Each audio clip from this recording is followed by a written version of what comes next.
Burundi in 1925 was a very different place from the nation we know today. It was a time when the country was under the heavy influence of colonial powers, and the local way of life was significantly altered by foreign rule. It was not an independent country. Instead, it was part of a larger colonial entity. Burundi was ruled by Belgium as part of a colony called Rwanda. This colonial arrangement grouped Burundi with its neighbor Rwanda under a single administrative unit. This meant that important decisions about Burundi were made far away in Europe, often without considering the needs or desires of the local population. The colonial administrators in Europe had the final say in all matters. The Belgian rulers had a big impact on Burundian society. They introduced new systems and structures that changed the way people lived and interacted with each other. One of the biggest changes brought by the Belgians was in how Burundi was governed. They implemented a new administrative system that altered traditional power dynamics. Before, Burundi had a king and a system of chiefs. This traditional governance structure was deeply rooted in the culture and history of the Burundian people. The Belgians kept the king, but they gave more power to the chiefs. They believed that by empowering the chiefs, they could more effectively control the local population and maintain order. They thought this would make it easier to control Burundi. The chiefs, now with increased authority, were expected to enforce colonial policies and regulations.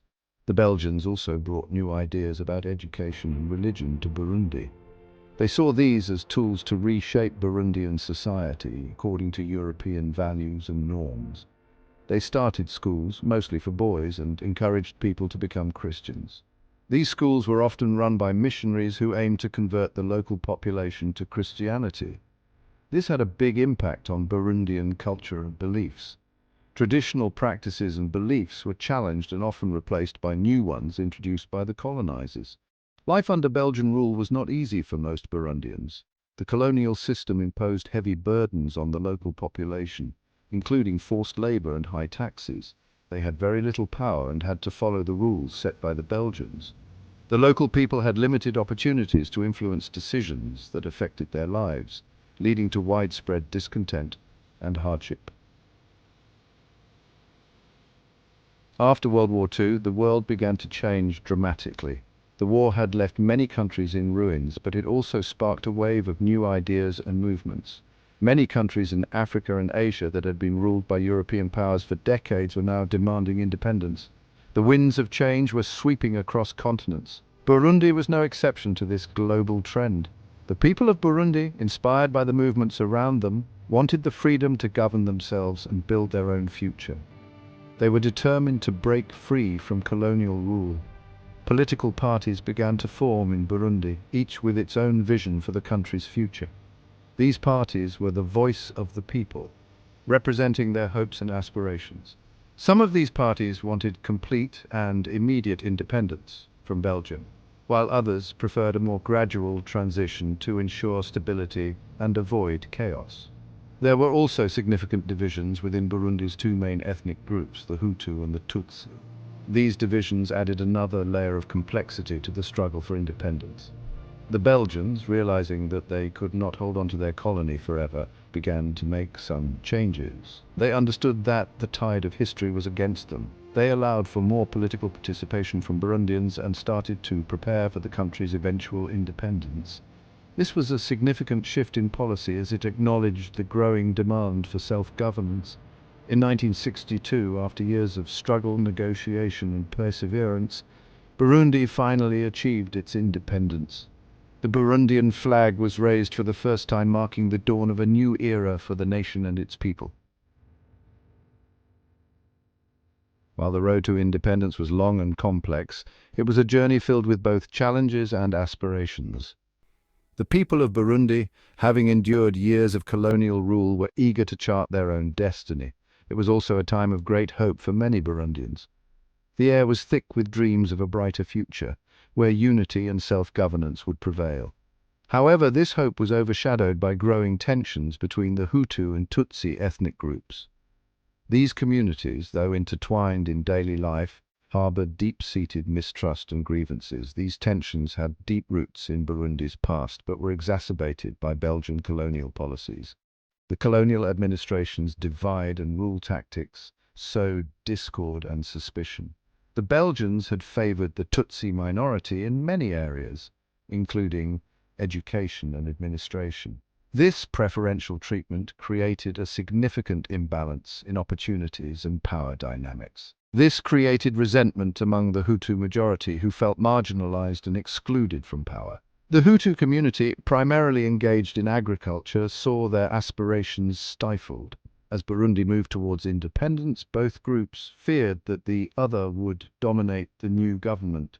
The political landscape became a battleground for influence and control. This fear led to violence, with both sides committing atrocities. The cycle of retribution and bloodshed seemed unending, tearing the fabric of Burundian society. In 1961, Prince Louis Rwagasore, a popular leader who advocated for unity and independence, was assassinated. His vision of a united Burundi was cut short by this tragic event. This event shocked the nation and deepened the ethnic divisions. The loss of Rwagasore was not just a blow to the independence movement, but also a devastating setback for hopes of reconciliation and peace.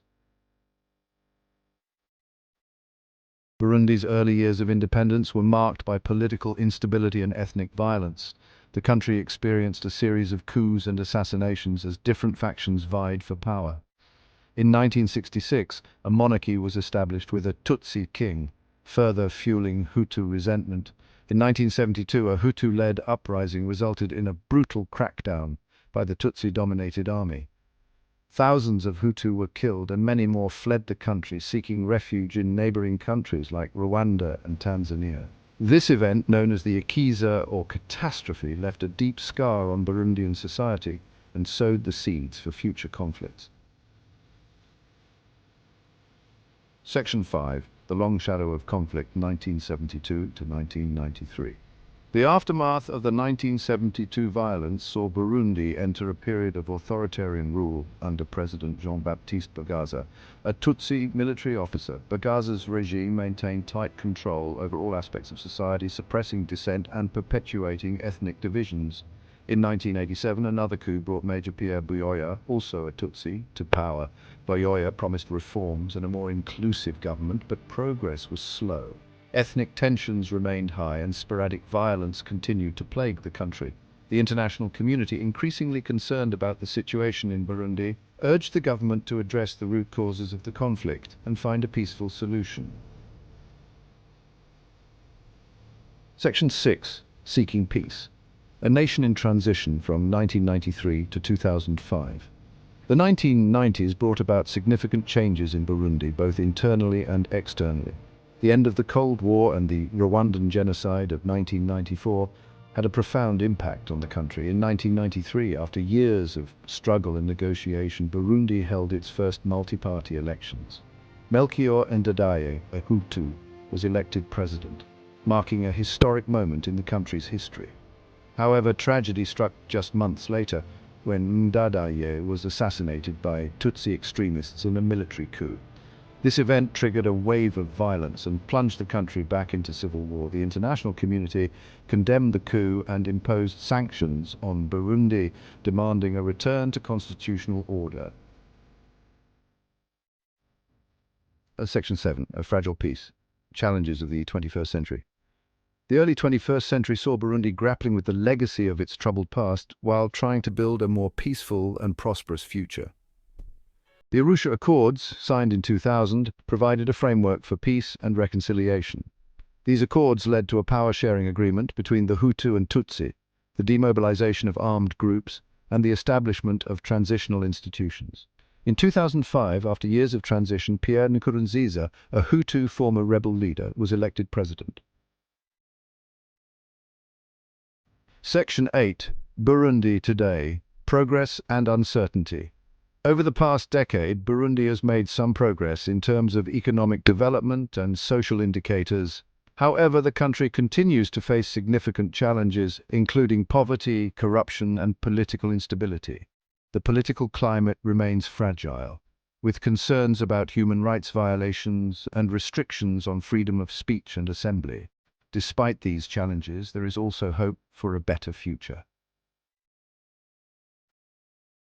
Section 9. Looking Ahead. Possibilities for the Future. As Burundi enters the year 2025, it stands at a crossroads. The choices it makes in the coming years will determine whether it can break free from the cycles of violence and poverty that have plagued it for so long.